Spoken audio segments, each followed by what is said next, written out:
Bonjour à toutes et à tous.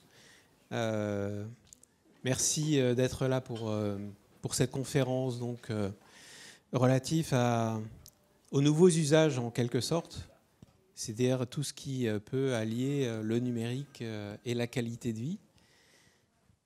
Pour ceux qui ne me connaissent pas, mon nom est Patrick Nossan, je suis le président de Certivea et de Serway et je vais avoir le plaisir donc d'animer cette conférence. Cette conférence fait l'objet d'un live tweet et donc vous pouvez tweeter avec les hashtags qui sont indiqués à l'écran pour vous exprimer et donner du retentissement à cette conférence. Quelques mots sur Certivea pour ceux qui ne nous connaissent pas encore très bien. Certivea est une filiale du CSTB créée en 2006. Notre vocation est d'accompagner les acteurs de l'immobilier dans les transitions énergétiques et environnementales, mais également, plus récemment, les transitions sociétales et numériques. Pour cela, nous proposons un ensemble de services qui vont de la formation à la reconnaissance de compétences, des auto-évaluations, des reporting, des comparaisons de performance, mais également, bien sûr, des certifications et des labels qui vont vous aider, vous accompagner dans vos démarches et valoriser vos réalisations par rapport au marché. Alors, l'offre de démarches et de labels et de certifications de Certivea s'est enrichie ces dernières années. Autour du socle de base HQE, qui est notre démarche globale et durable, qui adresse tous les thèmes du développement durable à 3 échelles, à l'échelle du bâtiment, à l'échelle des infrastructures et à l'échelle du quartier avec HQE aménagement urbain. Autour de cette démarche très structurante, nous vous proposons des labels qui peuvent soit être associés à HQE, soit intervenir indépendamment, qui permettent d'approfondir, d'aller plus loin sur telle ou telle autre thématique qui est également, bien sûr, adressée dans la démarche globale. Donc ça va en haut à gauche du label accessibilité, Osmose pour la qualité de vie, des labels autour de l'énergie et du carbone, avec E+C- qui préfigure la réglementation environnementale 2020, BBCA pour le bas carbone, BPOS pour l'énergie positive, Biodiversity pour la biodiversité, R2S pour les bâtiments connectés et communicants, et Serenity donc pour toutes les démarches de sécurité et de sûreté des immeubles. Alors venons-en au sujet.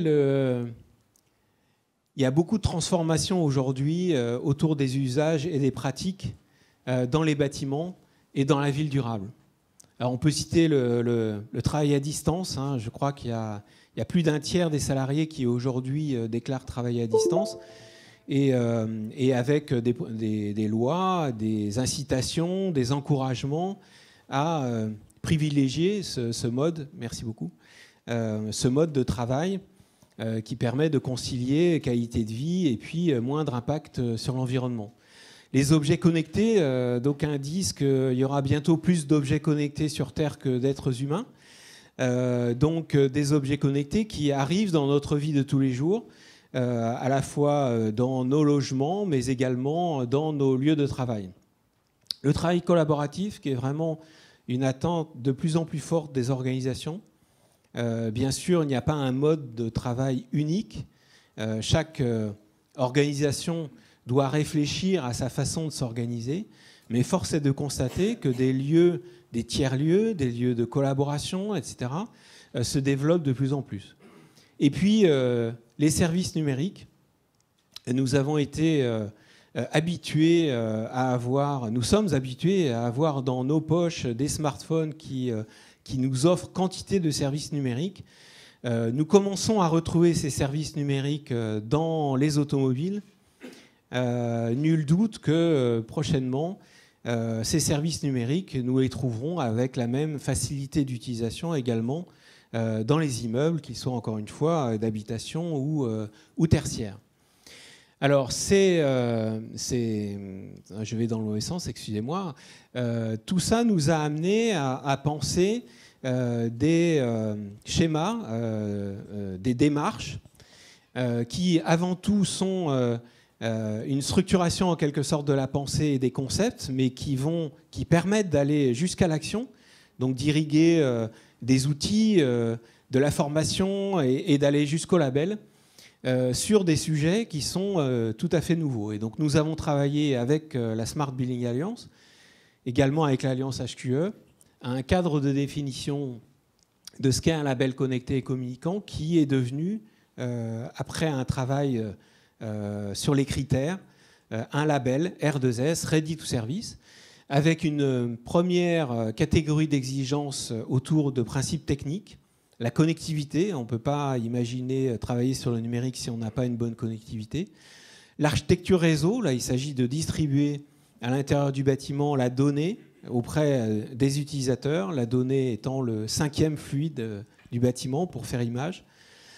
Et puis les équipements à interface, où là le maître mot est interopérabilité, le but étant que n'importe quel objet connecté puisse s'intégrer dans le réseau Smart et que n'importe quel service puisse être accessible du réseau Smart, avec un principe que la SBA a bien décrit dès ses premiers livres blancs, qui est l'indépendance des couches, une couche pour les réseaux, une couche pour le matériel et une couche pour les services, ces couches étant indépendantes, mais également, bien sûr, interopérable, c'est-à-dire que de n'importe quel service, on doit pouvoir, au travers du réseau Smart, pouvoir adresser n'importe quel objet, quel que soit l'endroit et la fonction qu'il a dans le bâtiment.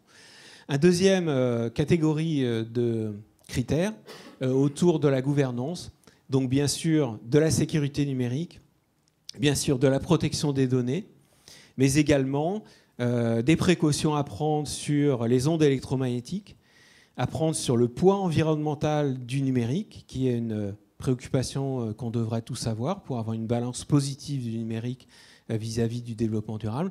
Et puis enfin, des principes plus généraux de gouvernance et de maîtrise de projet. La finalité étant que le bâtiment devienne une plateforme de services, des services qu'on ne qualifie pas dans le label, d'où son nom Ready to Services, parce qu'on souhaite que ces services soient vraiment utiles pour les futurs occupants du bâtiment et donc qu'ils soient définis par et pour ces occupants.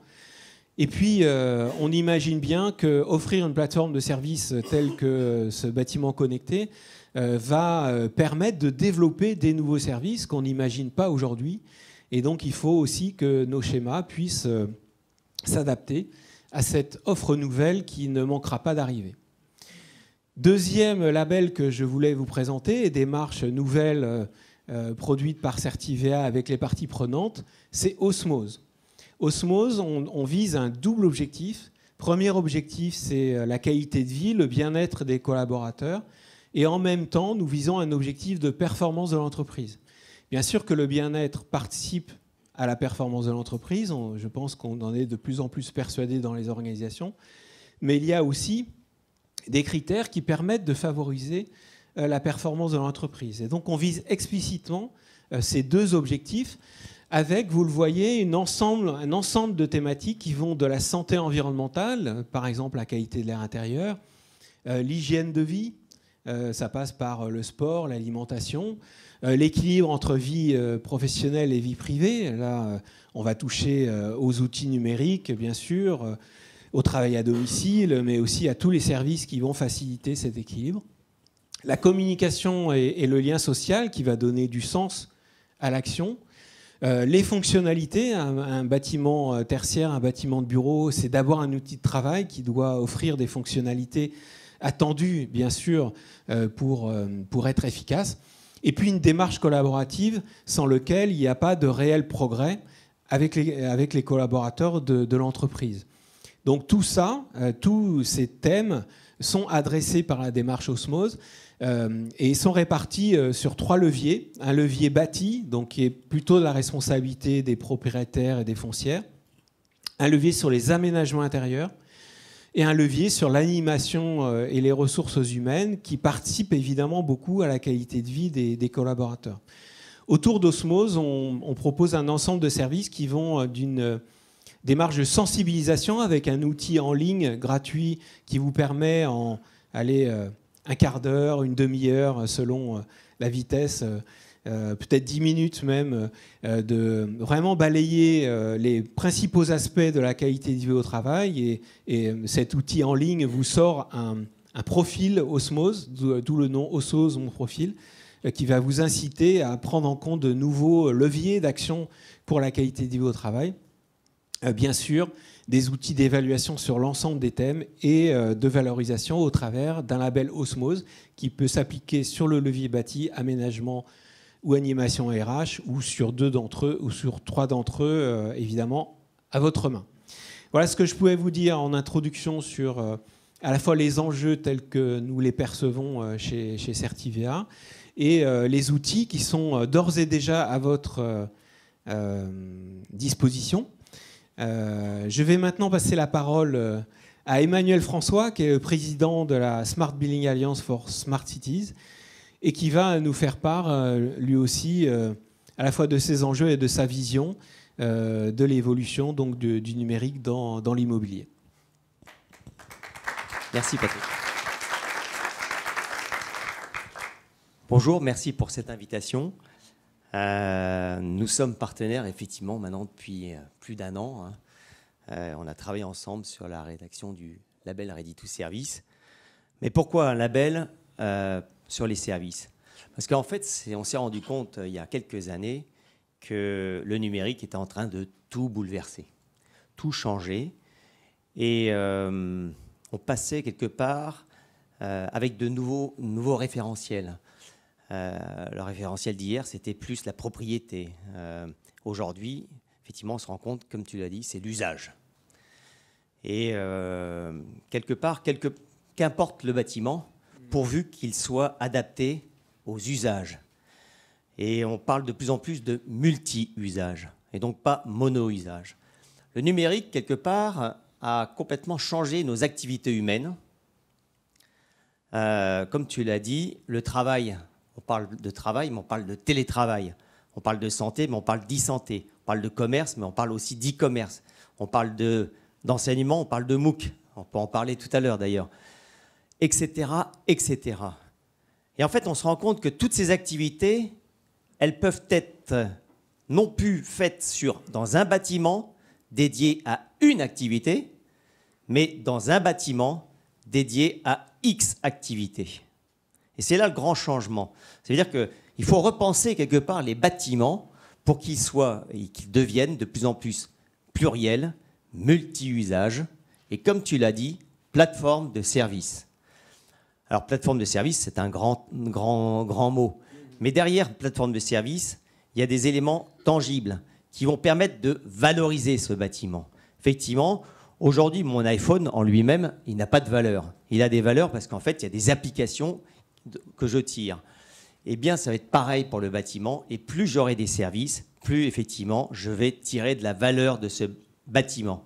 Le premier service, enfin, je ne sais pas si on peut dire le premier, mais tu l'as mentionné, c'est la santé et le bien-être.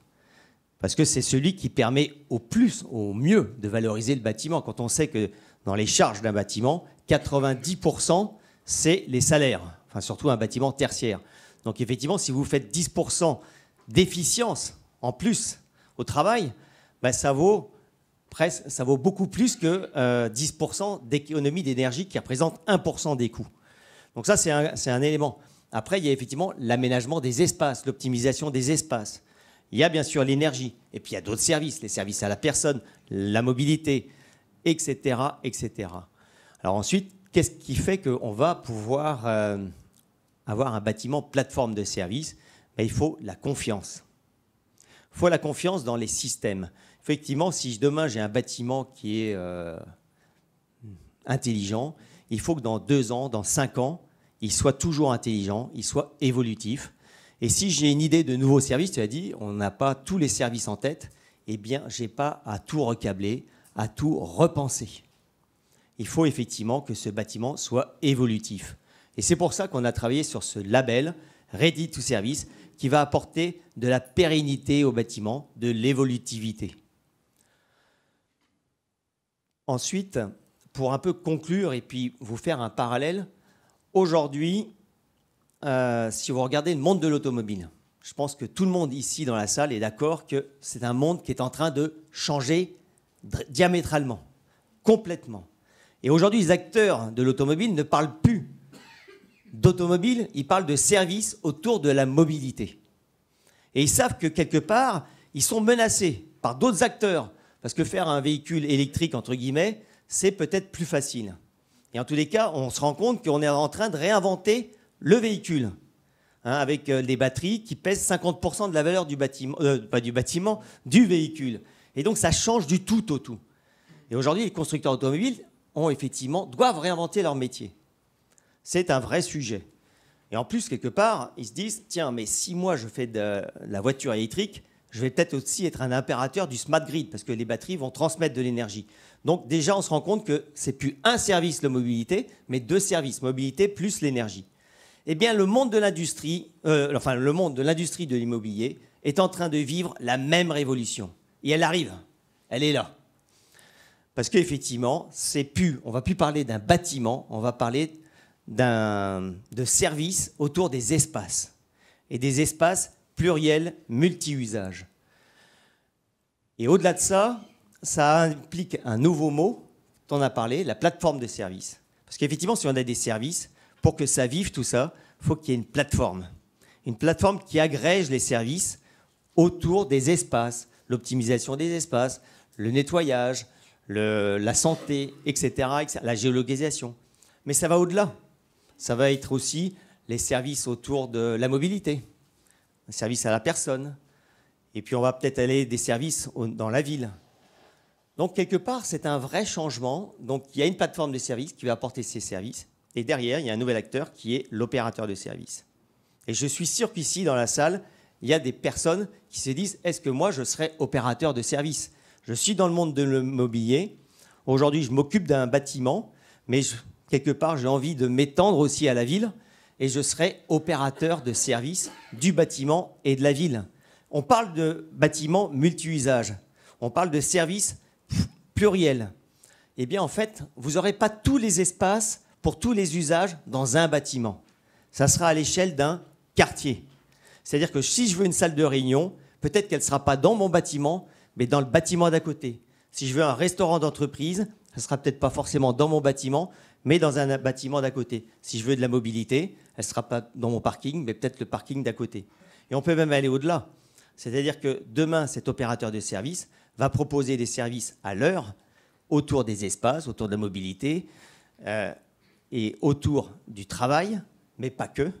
Pourquoi pas, effectivement, mélanger la vie privée et la vie publique. Donc, vous m'avez demandé une vision, bah, effectivement, voilà, en voilà une. Merci. Merci, on peut applaudir Emmanuel. Merci beaucoup de cette vision toujours très inspirante.